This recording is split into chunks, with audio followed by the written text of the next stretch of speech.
कैसे हैं आप सब लोग? उम्मीद करता हूँ कि आप सब लोग बहुत अच्छे से होंगे और घर पे आपके माता-पिता भी बहुत अच्छे से होंगे। दोस्तों काफ़ी दिनों से वीडियो नहीं आ रही है तो वो मैं समझ सकता हूँ क्योंकि मैं इधर-उधर बहुत भटक रहा था। इतनी परेशानी में था कि मैं आपको क्या ही बताऊँ। लेकिन फिर प्रभु की ऐसी कृपा हुई कि वो काम मेरा थोड़ा बन गया। अब जो है ना क्योंकि मुझे काम की बहुत तलाश थी, काम नहीं मिल रहा था। अब काम मिल गया है तो फिर मुझे एक बहन जी की भी अब बीती सुनने को मिली। उन्होंने मुझे दुःख दर्द दर्द अपना बयाँ किया और उन्होंने पूरी अब बीती बताई, तो मैंने सोचा चलो उस कहानी को लेकर के आपके सामने आएँ। अगर आप भी उनकी कहानी की सुनोगे, उनकी अब बीती को सुनोगे, तो आपकी भी आँखों में आँसू आ जाएँगे कि कितना दर्द था उनके जीवन में। उनके पति ने तो आस ही छोड़ दी थी कि शायद अब जीवन में कुछ ऐसा हो सकता है, लेकिन हरि नारायण जी की ऐसी कृपा हुई कि उनके जीवन में फिर खुशियाँ ही खुशियाँ आ गईं। दरअसल ये जो अभीति है, ये अभीति हमने सुनी थी। ये जो है ना अपना आगरा पड़ता है, आगरा के पास ही एक गाँव है, वहाँ पर। तो दरअसल उस गाँव की एक बहन जी हैं, जो काफ़ी दिनों से बहुत परेशान रहती थीं। इतनी परेशान थीं कि उनको ऐसा लगता था कि जीवन में अब कुछ है ही नहीं, बस मर जाऊँ और कुछ नहीं। उनके पति उनको बहुत समझाते थे कि ऐसा नहीं होता है जीवन में, देखो सुख-दुःख तो जीवन में होते ही हैं, कभी दुःख है तो कभी सुख भी आता है। ऐसा नहीं है कि आज दुःख है तो कभी सुख नहीं आएगा। लेकिन वो लोग बहुत परेशान रहते थे। आखिर उनके पति भी उनको समझाते थे, लेकिन बाद में वह भी बहुत दुखी होते थे और अकेले में जाकर बहुत रोया करते थे। तो फिर बड़े परेशान रहते थे। दरअसल परेशान इसलिए रहते थे कि उनके जो बच्चे होते थे वो ख़त्म हो जाते थे। तो ऐसे लगभग 3 बच्चे उनके हुए और तीनों बच्चे ख़त्म हो गए थे। तो इस वजह से वे बहुत परेशान रहते थे। काफ़ी बाबाओं के पास भी गए, करीब वो तांत्रिकों के पास भी गए और डॉक्टरों के पास भी गए, इलाज भी चलाया था। लेकिन कहीं न कहीं जो बच्चा होता था वह बचता नहीं था, ख़त्म हो जाता था। इस वजह से वे बहुत परेशान रहने लगे थे और इतने परेशान हो गए थे कि टेंशन की वजह से बहुत वह कमज़ोर हो गए थे। इस तरीके से दुःख दर्द था उनके वो जीवन में। और घर में भी मौसम के माता-पिता भी बहुत दुखी परेशान रहते थे कि जीवन में पता नहीं क्यों हम लोगों के परिवार पे ही इतना कष्ट है, जबकि हम सब लोग भगवान की प्रार्थना करते हैं, पूजा करते हैं दिन-रात। फिर भी ईश्वर जो है ना हमें इतना दुःख क्यों दे रहा है? कि वह बहन जो है ना अपने ही गाँव की एक भैया जी हैं, उनकी पत्नी है, तो उनके साथ जो है ना एक बार नारायण साकर हरि जी के सत्य के साथ में जाती हैं। जब वहाँ पहुँचती हैं तो उन्होंने देखा कि यहाँ तो लोगों की जो है ना अभीति बहुत ही ऐसी-ऐसी अभीति हैं कि उनके जीवन में इतने-इतने बड़े काम हो गए हैं कि हरि परमात्मा ने उनकी विनती को सुना है। तो उनकी अभीति को सुनकर उनके मन में भी एकदम से मतलब विचार आया कि हाँ, यदि हरि परमात्मा ऐसी कृपा मेरे ऊपर कर दें तो शायद मेरे भी दुःख दर्द दूर हो जाएँगे। क्यों मुझे इधर-उधर भटकना पड़ेगा? तो फिर वह सत्य के साथ में जाने लगती हैं, हरि परमात्मा के वचनों को पूर्ण रूप से अपने ऊपर ढालने लगती हैं और कभी भी जो है ना किसी की बुराई नहीं करती हैं। अब जो पहले खैर किया करती थीं ज़्यादा, लेकिन अब बिल्कुल बुराई करना सबकी बंद कर दी है। हरि परमात्मा के बचाए गए वचनों पर चलने लगती हैं और उन्होंने सोचा कि चलो हम अकेले तो आ रहे हैं, अपने पति को भी लेकर के आएँ। तो फिर वह अपने पति को भी सत्य के साथ में लेकर के आने लगती हैं। अब दोनों लोगों को सत्य के साथ में जाते हुए लगभग 1 साल बीत जाता है और वो लोग बहुत प्रसन्न रहने लगते हैं। क्योंकि जो दुःख उनके जीवन में पहले था, जो बच्चे होते थे वह बचते नहीं थे, मर जाते थे। तो अब उनको जो दुःख दर्द में रहते थे और जिस तरीके से वह परेशान रहते थे, शायद सत्य के साथ में आने से उनके जीवन में दुःख थोड़ा कम हो गया। लेकिन दुःख अभी भी उनके जीवन में यही था कि काश एक बच्चा हो जाए तो शायद हरि परमात्मा मेरी विनती को पूर्ण कर देंगे, मेरी विनती को सुन लेंगे। तो इस आस में वह हरि परमात्मा के बताए गए वचनों को पूर्ण रूप से मानती थी, लोगों की सहायता करती थी, ज़रूरतमंदों की जो है ना कभी-कभार धन से भी हेल्प कर देती थी, लेकिन कभी भी मायूस नहीं करने देती थी।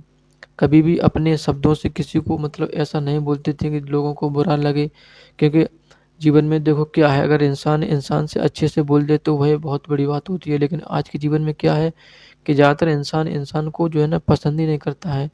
जो कोई इंसान उसके आस-पड़ोस में अगर देख लोगे ना कि कोई अच्छा खा रहा है, पी रहा है, अच्छे से चल रहा है, तो लोग उसको जो है ना गिराने की सोचते हैं, उसकी बुराई करते हैं और कहते हैं कि ये गलत तरीके से पैसा पैदा कर रहा है। यानी कि तमाम तरीके के विचार लोगों के मन में आ जाते हैं, क्योंकि लोग जो है ना एक-दूसरे को बढ़ता हुआ नहीं देखते हैं आज के जीवन में।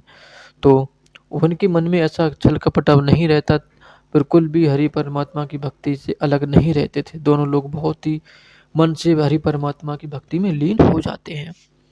अब दिन रात हरि परमात्मा का नाम लेते हैं, सुबह उठ करके जो है ना सबसे पहले हरि परमात्मा की प्रार्थना करते थे, तब कुछ काम करते थे, और दिन में भी हमेशा आरती किया करते थे, और शाम को भी जब भी कभी सोने जाते थे, खाना खाने से पहले एक बार हरि परमात्मा का गुणगान कर लेते थे और तभी जो है ना सोते थे। तो ऐसी दिनचर्या जो है ना उन बहन की और उनके पति की हो गई थी।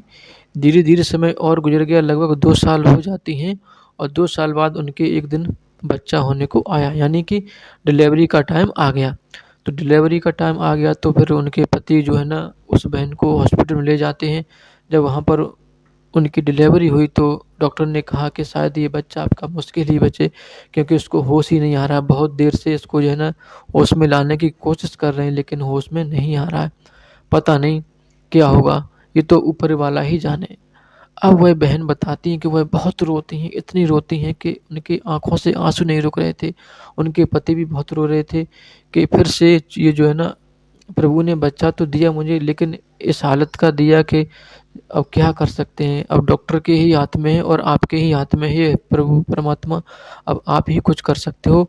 अगर आज आपने मेरे बच्चे को नहीं बचाया तो शायद मैं इस दुनिया में मुँह दिखाने के लायक नहीं रहूँगी, क्योंकि लोगों से मैंने कह दिया कि मेरे जीवन में जितने भी कष्ट हुए थे उस कष्ट को मेरे हरि परमात्मा ने मुझसे हर लिया है, ख़त्म कर दिया मेरे कष्टों को, और मेरे हरि परमात्मा मुझे बच्चा भी देंगे।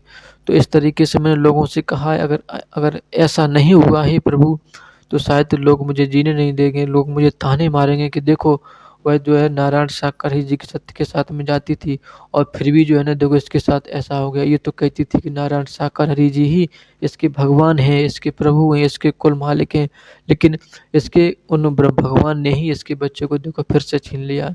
इसमें जो है ना हे प्रभु आपकी ही लाज जाएगी और लोग मुझे ताने देंगे, वो अलग से। वह बहन बताती है कि उनके पति की तो आस जो है ना छूट चुकी थी कि शायद अब उनका बच्चा नहीं बचेगा, और वह अलग जाकर के कोने में बैठ कर के रोने लगते हैं।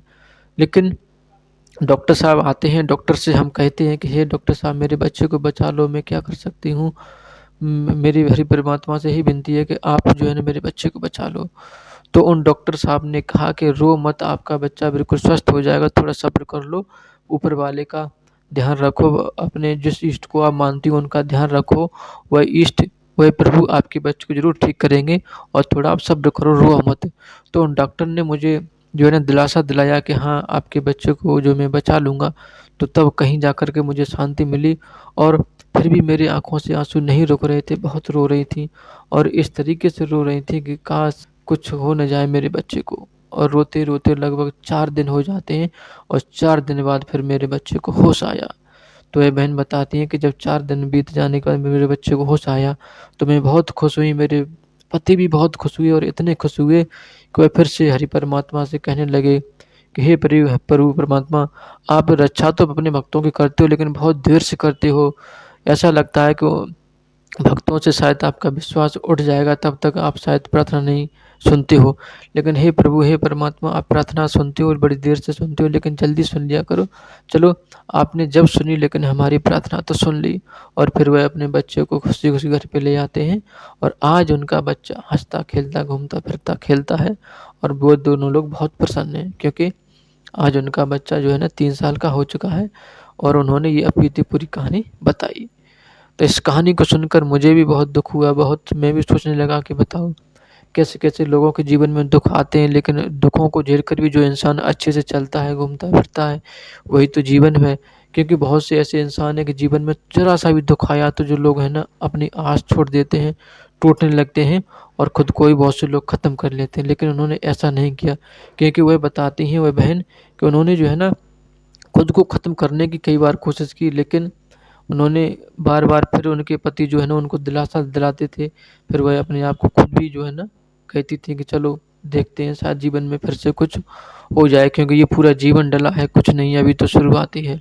तो इस तरीके से जो लोग होते हैं जीवन में हरि परमात्मा के जो है ना बताए गए वचनों पर चलते हैं, तो उनका भला होता है, ऐसा नहीं है। तो उन बहन की कहानी मैंने आपको बता दी। तो ये पूरी कहानी थी उन बहन की। दोस्तों उम्मीद करता हूँ कि यदि आपको ये कहानी पसंद आई हो तो प्लीज़ वीडियो को लाइक करें, चैनल को सब्सक्राइब करें और आप भी यदि ऐसी कोई कहानी जानते हैं तो हमें कमेंट बॉक्स में और हमारे इस नंबर पर आप व्हाट्सएप पर भेज सकते हैं। उस कहानी को लेकर के हम ज़रूर आएँगे। धन्यवाद।